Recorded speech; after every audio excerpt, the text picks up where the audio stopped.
사도행전 20장입니다. 3차 선교 여행 가운데 있었던 일, 사도행전 20장 7절부터 38절을 여러분과 함께 나누도록 하겠습니다. 사도행전은 크게 두 부분으로 나눌 수 있습니다. 사도행전은 28장으로 구성되어 있는데요, 1장부터 12장까지와 13장부터 28장까지로 나눌 수가 있습니다. 1장부터 12장은 교회가 시작되어서 교회가 어떻게 복음을 확산시키는지 그 사실을 가리키고 있습니다. 교회가 성장하고 교회가 복음을 확산시키는 데는 반드시 필요한 게 하나 있습니다. 뭔지 아십니까? 핍박입니다. 환난과 핍박입니다. 초대교회는 환난과 핍박을 먹고 성장했습니다. 목사님, 무슨 그런 표현을 하십니까? 환난과 핍박을 먹는다니요? 그렇지 않습니다. 교회는요, 환난과 핍박이 없으면 성장하지 않습니다. 가장 변화되기 싫은 공동체가 교회 공동체입니다. 가장 변화하기 싫어하는 사람이 예수 믿는 사람들입니다. 여기가 좋사오니 라고 예수님의 제자들도 그렇게 산에서 말씀했듯이 교회는 항상 현실에 머무르고자 합니다. 1장 2장은 오순절 성령 강림으로 말미암아 교회가 시작됩니다. 사도행전 3장부터 5장은요, 예루살렘 교회가 이루어집니다. 베드로 설교 한마디에 3,000명이나 회개하는 놀라운 역사가 일어났습니다. 그들은 정말 아름다운 천국 같은 모형의 공동체를 이루고 살았습니다. 그런데 3장부터 5장까지가 예루살렘 교회인데요, 4장과 5장을 보면 박해와 가중되는 박해를 이야기하고 있습니다. 예루살렘 교회가 2장, 3장에 잘 형성되어서 박해와 가중되는 박해를 갖게 됩니다. 그리고 교회의 가장 큰 문제는 외부로서 오는 적이 아닙니다. 내부의 분열입니다. 사도행전 6장을 보면 초대교회가 큰 문제가 생겼습니다. 교회의 대부분의 구성원을 이루고 있던 히브리파 유대인들이 헬라파 가부들을 소외시키기 시작했던 겁니다. 거기에서 문제가 터져 나왔습니다. 그 문제를 해결하기 위해서 초대교회의 사도들은 7 집사를 선택합니다. 여러분이 잘 아는 스데반 집사와 빌립 집사가 바로 7 집사 가운데 한 사람입니다. 이들은 성령이 충만한 사람이었고, 지혜가 충만한 사람이었고, 믿음이 충만한 사람이었고, 사람들에게 칭찬을 받는 사람들이었습니다. 드디어 7장에 스데반이 순교합니다. 스데반의 순교로 말미암아서 예루살렘 교회를 중심으로 하는 교회에 환난과 핍박이 일어납니다. 사도를 제외한 거의 모든 사람들이 죽음을 면하기 위해서 흩어졌습니다. 8장에 빌립 집사가 드디어 그들이 사람 취급하지 않았던 이방 땅 사마리아 땅에 복음을 전합니다. 에티오피아 내시도 복음을 받고 세례를 받고 자기 나라로 돌아갑니다. 9장에서 놀라운 사건, 7장과 9장이 중요합니다. 놀라운 사건이 일어납니다. 사울이라는 청년이 회심합니다. 사울이라는 청년은 기독교를 핍박하고 예수 믿는 사람에게 양식을 먹이는 사람이었습니다. 환난과 핍박과 죽음을 주는 사람이 사울이라는 청년이었습니다. 이 사울을 하나님께서 교회가 성장하니까 이 교회가 하나님의 나라를 확장해야만 되겠는데 사울이라는 사람을 키워냈습니다. 그러니까요, 이 사울은 많은 사람의 순교의 피위에 세워진 지도자였습니다. 쭉 나갑니다. 12장까지 그것이 마무리됩니다. 13장부터 11장에 안디옥 교회가 형성되지요. 안디옥 교회를 중심으로 해서 선교합니다. 12장, 13장 1차 선교, 13장, 14장 1차 선교 여행입니다. 15장 예루살렘 총회가 일어납니다. 그리고 16장부터 18장까지 2차 선교 여행입니다. 3차 선교 여행은 18장 후반절부터 19장, 20장, 21장 초반까지 3차 선교 여행입니다. 그리고 21장 후반절부터 28장까지는 로마까지의 여행입니다. 그러니까 1장부터 12장까지는요, 교회를 통해서 복음이 확산되는 과정에서 하나님이 지도자도 세웠습니다. 그리고 교회를 통해서 복음이 확산되는데 안디옥 교회가 바울과 바나바를 선교사로 파송하는 이야기가 13장부터 28장까지 기록되어져 있다.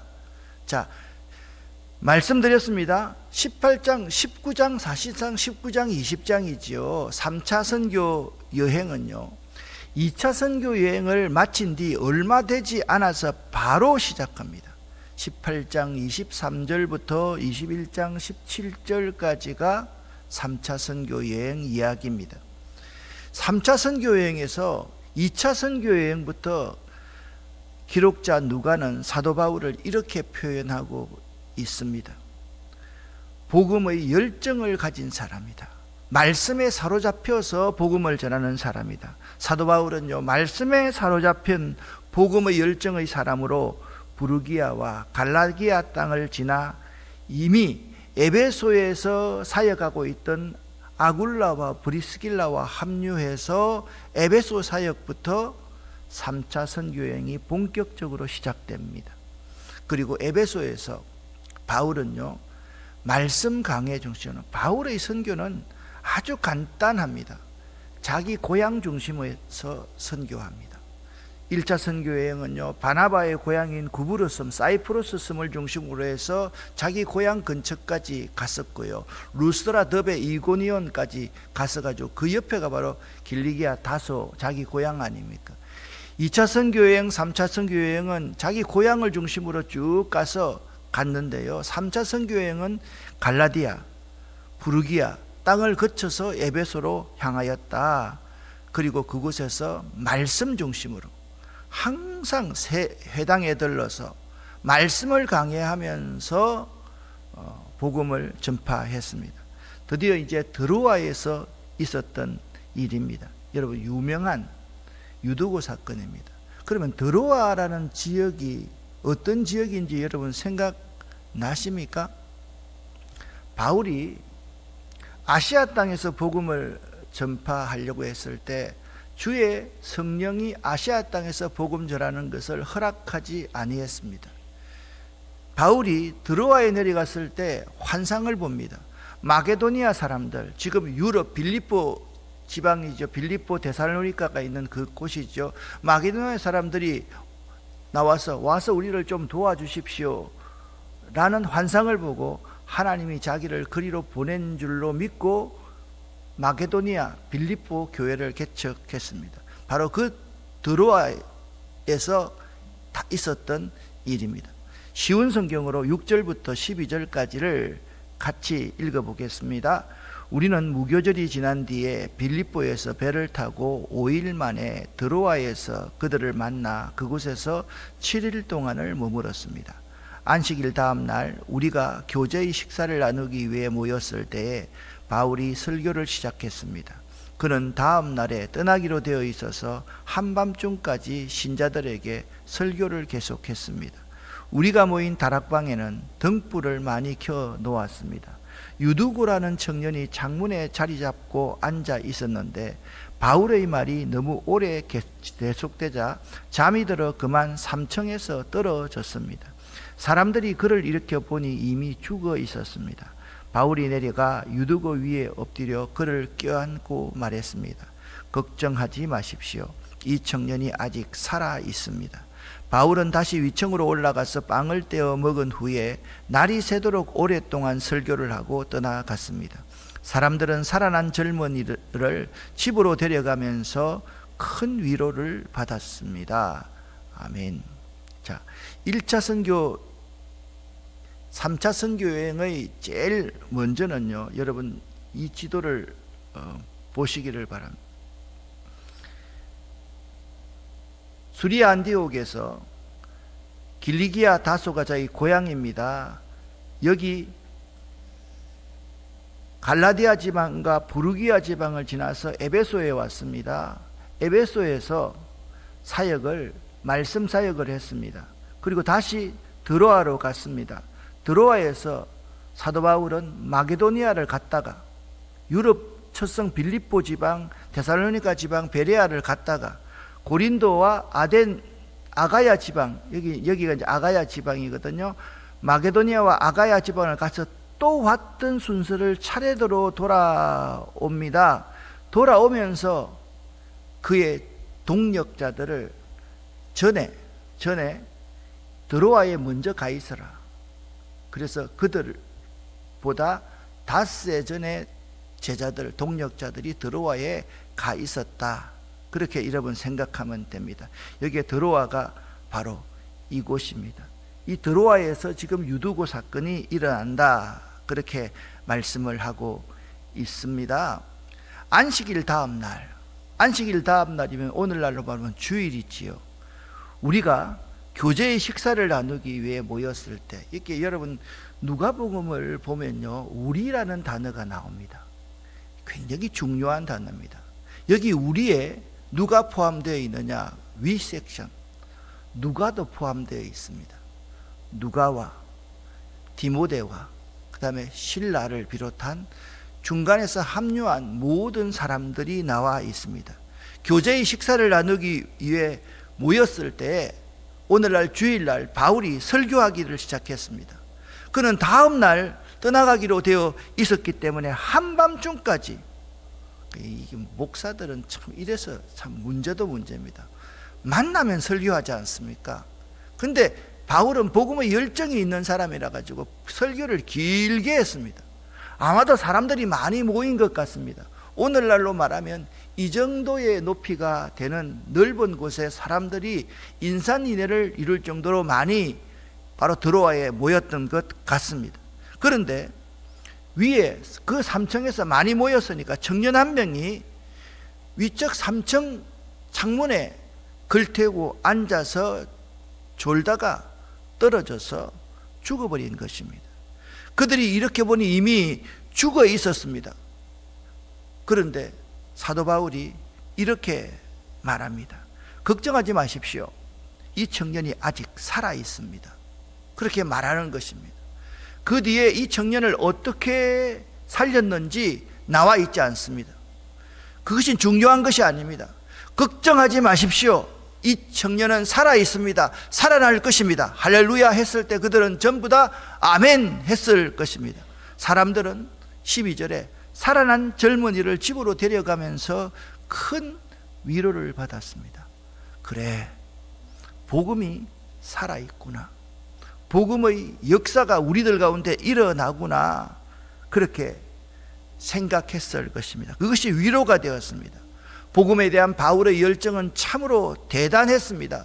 지금 청년이 죽어 있습니다. 걱정하지 마십시오. 청년이 살아날 겁니다. 라고 말하고 나서 11절에 이렇게 말씀하고 있습니다. 바울은 다시 위층으로 올라가서 빵을 떼어 먹은 후에, 바울은요, 성도의 교제를 매우 중요하게 생각했습니다. 성도의 교제를 하면서 예수 그리스도께서 그들을 위해서 찢기신 그 살과 피를 나누는 성찬 사역도 함께 하였을 것입니다. 날이 새도록 오랫동안 설교를 하고 떠나갔습니다. 여러분 한번 묻겠습니다. 제가 설교를 딱 정한 시간에 하지 않고 지난 주일날 오후에 우리 목사님 한 분이 설교를 했는데 오후 찬양 예배가 너무 빨리 끝났습니다. 설교를 한 15분, 17분밖에 안 했으니까요. 저는 하면 주로 30분을 하지 않습니까? 그런데 아이가요, 아이 둘이가 저 뒤에 놀고 있다가 박수를 치면서 나오면서, 이야, 이렇게 예배 빨리 끝날 때도 있네 하면서 너무 좋아하는 거예요. 내 앞에서 딱 대고 있잖아요. 그놈들이. 그럼 다 돌이켜서, 목사님은 왜 그래 설교 길게 하세요? 저는 하여튼 1시간 내내 마치려고 딱 생각을 하고 있습니다. 바울이 그렇게 밤새도록 오랫동안 설교하였다면 여러분은 어떨 것 같습니까? 오늘날 가장 설교 잘하는 것이 짧게 하는 것이라면서요, 시간을 지키는 것이라면서요. 바울은요, 초대교회 날이 새도록 오랫동안 설교를 하고 떠났습니다. 사랑하는 성도 여러분, 열정이 없는 그리스도인, 열정이 사라진 그리스도인은 사실 예수의 제자가 아닙니다. 여러분에게 묻습니다. 여러분은 정말 열정이 있습니까? 나이가 이만큼 됐으니까 그냥 이렇게 신앙생활하고 있는 게 좋지라고 생각하고 있지는 않습니까?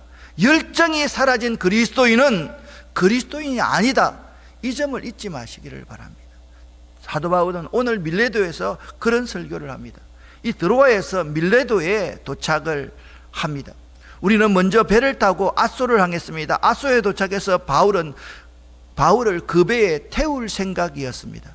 이런 계획을 세운 것은, 제자들이 먼저 가 있었습니다. 여러분, 우리는 이라는 사람은 여기 누가를 포함한 바울의 제자들입니다. 이런 계획을 세운 것은 바울이 걸어서 아소까지 가겠다고 했기 때문입니다. 우리는 아소에서 바울을 만나서 그를 배에 태워서 미둘레네로 갔습니다. 이튿날에는 미둘레네를 떠나 기오에 가까운 곳에 이르렀고, 다음날 사모로 건너갔다가 그 다음날 밀레도로에 도착했습니다. 얼마나 어렵습니까? 자, 선교 여행에서 바로 이 지역입니다. 드로아에서 좀 크게 한번 표현을 해 보겠습니다. 여기 드로아에서 아소로 가서 미둘레네로 가서 기오로 가서 사모로 가서 밀레도에 왔다. 요 밀레도에서 이제 해안으로 해서 안디옥 교회로 돌아올 겁니다. 밀레도는 어떤 곳입니까? 바울이 이런 생각을 했습니다. 이번에는 너무 바쁘니까 에베소에 들르지 않겠다라고 생각을 했습니다. 들르지 않으려고 하니까 어떻게 해야 되겠습니까? 여기 밀레도에서 에베소에 있는 장로들을 초청한 이야기가 오늘 나오는 것입니다. 바울은 아시아 지방에서 너무 오랜 시간을 보내지 않으려고 에베소를 들르지 않고 지나가려고 했습니다. 그는 가능하다면 오순절 안에 예루살렘에 도착하려고 서둘렀습니다. 그리고 밀레도에서 에베소 장로들에게 한 고별 설교의 내용이 오늘 본문의 내용입니다. 말씀드렸듯이 이 밀레도는 바로 에베소 아래에 있었기 때문에 에베소 장로들이 밀레도까지 와서 그들에게 복음으로, 말씀으로 건면하는 것이 참 쉬운 곳이었기 때문에 그랬습니다. 17절에 보면 바울이 밀레도에서 에베소로 사람을 보내어 교회의 장로들을 초청했다라고 말씀하고 있습니다.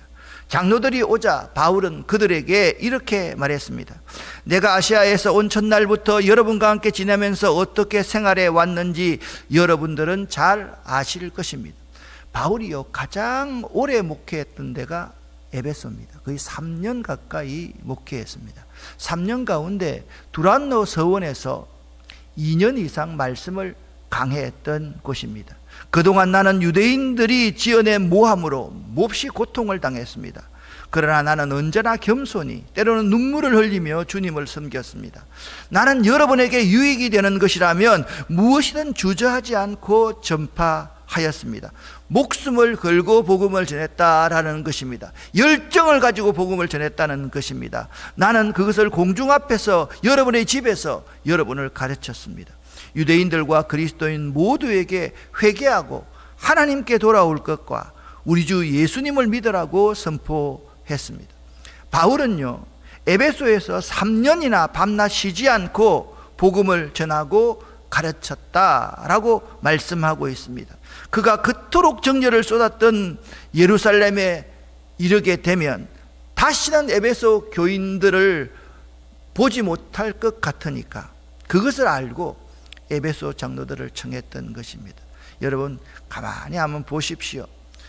이 초록색은 안디옥 교회에서 3차 선교여행을 떠났던 것이고, 빨간색은 다시 되돌아오는, 아주 정말 갔던 곳을 다시 되돌아오면서 그들을 위로하고 격려하는 사도 바울의 사역을 아주 잘 볼 수 있습니다. 지금 여러분 20장, 21장에서 19장, 20장에서 언급하고 있는 것이 바로 이곳입니다. 우선 자기가 에베소에서 어떠한 자세를 가지고서 그들을 양육했는지 오늘 18절부터 21절에서 이야기를 합니다. 아시아에서 온 첫날부터 여러분과 함께 지내면서 어떻게 생활해 왔는지 여러분들은 잘 아실 것입니다. 주의 종은요, 언제든지 제자들과 교인들과 함께 지내야만 합니다. 가까이 하기에 너무 먼 당신이 되면 결코 안 됩니다. 그 에베소에서 모함으로 죽을 뻔한 일을 많이 겪었습니다. 그때도 자신은 언제나 겸손하게 때로는 눈물을 흘리면서 주님을 섬겼습니다. 교인들에게 유익이 되는 것이라면 무엇이든지 주저하지 않고 기탄 없이 전파했습니다. 공중 앞에서, 요즘은 저작거리에서, 가정에서, 회당에서 여러분을 가르쳤습니다. 그 내용은 이렇습니다. 여러분 모두가 회개하고 하나님께 돌아올 것과 우리 주 예수님을 믿으라는 이야기였습니다. 22절, 23절을 같이 한번 읽어보겠습니다. 보라, 이제 나는 성령에 매여 예루살렘으로 가는데 거기서 무슨 일을 당할는지 알지 못하노라. 오직 성령이 각 성에서 내게 증언하여 결박과 환난이 나를 기다린다 하시나 내가 달려갈 길과 주 예수께 받은 사명 곧 하나님의 은혜의 복음을 증언하는 일을 마치려 하면은 나의 생명조차 조금도 귀한 것으로 여기지 아니하노라. 아멘. 그렇게 자기의 심정을 이야기하고 나서 내가 지금까지 여러분에게 3년 동안 하나님을 전파하였으나 돌아가는 길에는 여러분 교회에 내가 들릴 수 없기 때문에 밀레도에서 여러분 장로를 초청했습니다. 그 이유는 내가 예루살렘에 돌아가면 어떤 일을 만날지 모르기 때문입니다. 그래서 다시는 여러분의 얼굴을 못 볼 것 같아서 교회의 대표가 되는 여러분들을 초청했습니다. 그렇게 말씀하고 있습니다. 자, 28절, 29절 같이 30절까지 같이 읽어보겠습니다. 여러분은 자신들과 모든 맡겨진 양떼를 잘 살피고 그들을 잘 돌보십시오. 성령께서 여러분을 감독자로 세우셔서 하나님께서 자기 아들의 피로 사신 교회를 돌보게 하셨습니다. 내가 떠난 뒤에 어떤 사람들이 사나운 이리처럼 교회에 들어와서 양떼를 해치려 할 것을 나는 압니다. 또한 여러분 가운데도 진리를 왜곡되게 말하고 제자들을 유혹하여 자기를 따르게 하는 사람들도 나타날 것입니다. 여러분 에베소서를 한번 읽어보십시오. 에베소서는요, 독특한 교회론을 중심으로 에베소서가 잘 형성되어 있습니다. 왜냐하면 교회가 너무 중요하기 때문에. 제가 항상 말씀드리지만 사도행전을 1장부터 다 이해하면요, 신약 성경을 거의 다 이해하는 것입니다. 이 사도행전 이 구절 28절부터 30절 구절을 보면서 에베소서를 다시 한번 읽어보십시오. 교회가 얼마나 중요한지, 자기가 떠나고 나면 이리 같은 사람들이 와서 그들을 잡아먹을 것이다 라고 말합니다. 또한 교회 안에도 그러한 사람들이 일어날 것이라 그러므로 깨어있으라 말합니다. 내가 3년 동안 밤낮으로 때로는 눈물을 흘리며 여러분 한 사람 한 사람에게 쉬지 않고 교훈한 것을 기억하십시오 이렇게 말합니다. 내가 이제 할 수 있는 데는 아무것도 없습니다. 나는 하나님과 하나님의 은혜의 말씀에 여러분을 맡깁니다. 그 말씀은 여러분을 능히 세울 수 있는 모든 거룩한 백성들과 함께 기업을 받을 수 있는 말씀입니다. 말씀은요, 우리를 든든히 세우고요, 말씀의 하나님의 약속을 믿으면 우리가 하나님의 기업을 받을 수 있다라고 말씀하고 있습니다. 33절부터 35절 같이 읽어보겠습니다. 나는 그 누구의 금이나 은이나 옷을 탐낸 적이 없습니다. 여러분 자신도 아시듯이 나는 언제나 직접 일을 해서 나와 내 일행에게 필요한 것을 마련했습니다. 나는 모든 일에 여러분에게 모범을 보였습니다 라고 말하고 있습니다. 여러분은 저처럼 열심히 일해서 약한 사람을 도와야만 합니다. 또한 주는 것이 받는 것보다 복이 있다고 하신 주 예수님의 말씀을 기억해야만 합니다. 저는요, 교회를 지금부터 30년 전에, 지금 우리 병원, 그때 우리 병원이 없었지요. 우리 병원 거기는 다 고물상이었습니다. 정말 폐허처럼 되어 있는 곳이었습니다. 그 옆에 있는 지하실에서 교회 개척을 시작하면서 이 말씀을 읽으면서 주는 것이 받는 것보다 복이 있다 하였습니다 라는 이 말씀 때문에 교회 개척하고 나서 노회에서, 다른 교회에서 어떠한 도움도 받지 않고 자립하리라고 생각했던 말씀이 이 말씀입니다. 정말입니다. 다른 교회에서 어떤 도움도 받지 않고 우리 이 교회를 세우고 지금까지 목회해 왔습니다. 사랑하는 성도 여러분, 생명보다 더 귀한 복음과 사랑을 전하기 위한 삶의 여정, 이것이 사도 바울의 삶의 여정이었습니다. 여러분과 저는 어떻습니까? 혹시나 여러분 마음속에 열정이 없고 복음에 대한 열정이 사라지지 않았는지 한번 생각해 보시기를 바랍니다. 복음의 열정이 사라지고 복음의 열정이 없는 사람은 예수의 제자가 아니다라는 말씀을 드렸습니다. 앉아서 여기에 굳은 살이 다 바뀌어서 판단하고 정죄하고, 그리고 다른 사람 하는 거 내가 훈수는 떨지 않지만은 내가 행동하는 그리스도인이 되지 않으면 사도행전 29장을 기록해 나갈 수 없다는 사실을 알아야 됩니다. 사도행전은 28장까지 있습니다. 사도행전을 그냥 끝내라고 하는 것이 아닙니다. 사도행전은 지금도 29장, 30장, 31장, 32장, 100장까지 계속해서 우리가 써내려가야 될 것임을 알아야 됩니다. 그 말씀이 우리는 이라는 단어입니다. 우리는 이 복음의 정인이다. 우리는 바울처럼, 바나바처럼, 실라처럼, 디모데처럼 복음의 열정을 가지고 땅끝까지 복음 전하는 사람이 되어야 하리라. 이 말씀을 잊지 마시기를 예수 이름으로 간절히 축원합니다. 이 지도를 다시 한번 보시기를 바랍니다. 이 지도에 이 놀라운 복음의 역사를 사도 바울 한 사람이 써내려갔다. 여러분 어떻게 생각하십니까? 여러분과 저도 이런 지도를 써내려갈 수 있으면 하나님의 나라가 이 세상 속에 확장될 것이라고 확신합니다. 기도하겠습니다. 살아계신 하나님 아버지여, 3차 선교여행 가운데 밀레도에서 있었던 일, 드로아에서 있었던 일, 그리고 예배소에서 있었던 일들을 묵상합니다. 우리에게 혹시나 복음의 열정이 사그라들지 않았는지, 복음의 열정이 없는 자가 아닌지 이 새벽에 다시 한번 생각할 수 있도록 도와주시옵소서. 우리에게 복음의 열정을 회복시켜 주시옵소서.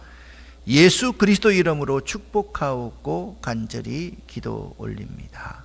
아멘. 주여 믿습니다.